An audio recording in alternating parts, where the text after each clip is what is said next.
Nous avons un nouveau ministre qui est un ministre du secteur, qui connaît le secteur bien, et un ministre qualifié. Il est dans le secteur de la pêche depuis pas moins de 30 ou 40 ans. Donc c'est un ministre qui connaît bien.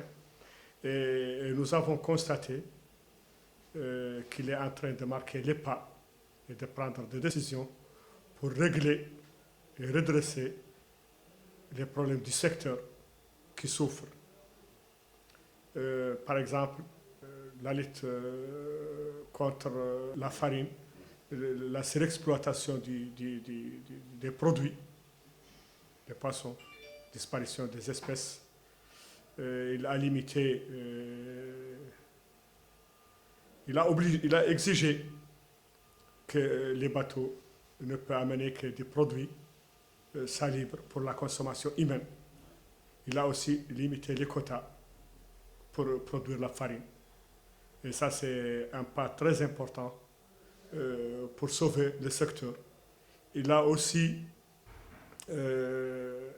protégé les pêcheurs artisanaux avec sa décision de séparer entre les petites pirogues des citoyens pauvres et les bateaux ou pirogues pointées, plus de 14 mètres, qui la pêche dénace.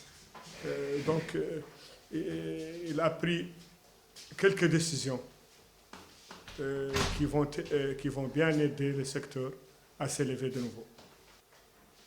Nous arrivons de très loin, nous étions très loin de ça, parce qu'on a beaucoup d'espèces qui sont disparues, mais on trouve maintenant qu'on est prêt et qu'on est bien avancé, et on félicite d'ailleurs le ministre à ses décisions pour protéger ses ressources halieutiques à ces peuples et ces citoyens pauvres.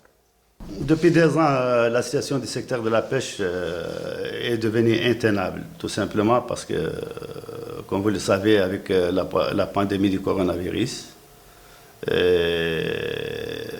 et nouvellement la guerre en Ukraine aussi, cela a affecté le secteur de manière considérable.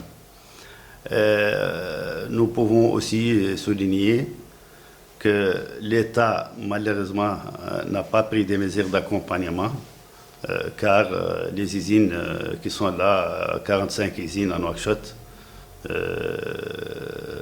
qui sont affiliées à la Fédération nationale de pêche, n'ont jamais obtenu de subventions de l'État. Aucune mesure d'accompagnement n'a été prise.